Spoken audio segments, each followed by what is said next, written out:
नमस्कार मित्रांनो, आज आपण डिस्कस करणार आहोत chapter 7 that is switch case in Java. त्यासोबत आपण बघणार ब्रेक कीवर्ड म्हणजे काय असतो, डिफॉल्ट कीवर्ड म्हणजे काय असतो. सो चला बघूयात स्विच केस म्हणजे काय असतो. So instead of writing if else किंवा एल्स इफ वाले जे कंडिशन्स असतात त्या जागेवर आपण स्विच स्टेटमेंट सुद्धा वापरू शकतो.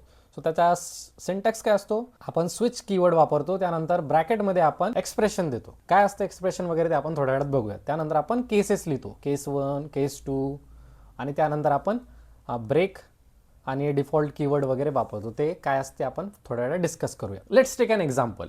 आपण काय करणार आहोत, एक स्विच केस बनवणार आहोत ज्यात आपण पास करणार आहोत डे ॲज अ एक्सप्रेशन. तर आपल्याला काय करायचं आहे, आपण डेची व्हॅल्यू देणार आणि अकॉर्डिंगली आपल्याला ते प्रिंट करायचं. जर सपोज आपण 1 दिला तर मंडे प्रिंट व्हायला पाहिजे, 2 दिला तर ट्यूजडे, 3 दिला तर Wednesday and so on. So इथे आपण 4 पास केला आणि आपण स्विच केस वापरून आपले केसेस बनवल्या. केस 1, केस 2, केस 3, केस 4, केस 5, केस 6 आणि केस 7.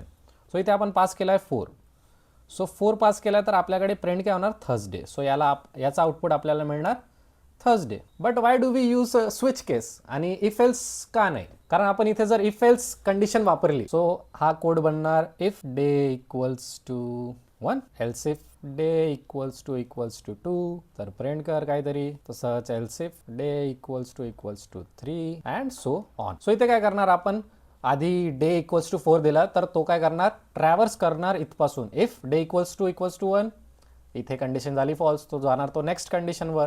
डे इक्वल्स टू 4 आहे का, नाही, मग तो परत जाणार इथे. डे इक्वल्स टू 3 आहे का, परत कंडिशन फॉल्स झाली, तो जाणार मग नेक्स्ट. सो इथे असणार डे इक्वल्स टू 4 आणि आपली कंडिशन होणार ट्रू. लेट्स सपोज आपण इथे डे इक्वल्स टू 7 दिला तर तो काय करणार, सगळं ट्रॅव्हर्स करून लास्टला ट्रू होणार. सो इथे आपण कम्प्लिटली ट्रॅव्हर्स करतो. While in case of switch case day equals to 4 दिला तो डायरेक्ट जम्प करतो केस नंबर 4 वर आणि प्रिंट करतो थर्सडे. आता लेट्स सपोज आपण इथे हा ब्रेक स्टेटमेंट नाही दिला आणि आपण इथे डे इक्वल्स टू 4 पास केला तर काय होणार, आपला स्टेटमेंट इथे ब्रेक आपण दिला नाहीये. सो काय करणार, तो थर्सडे पण प्रिंट करणार, फ्रायडे पण प्रिंट करणार, सॅटरडे आणि संडे सुद्धा, कारण आपण कुठेच ब्रेक नाही दिलाय. सो तो स्टेटमेंट तिथून कंटिन्यू होणार. सो अशी कंडिशन नाही यावी म्हणून आपण वापरतो ब्रेक हा keyword. So the break statement stops the switch after the matching case has run. Day equals to 4 आपला मॅच झालाय.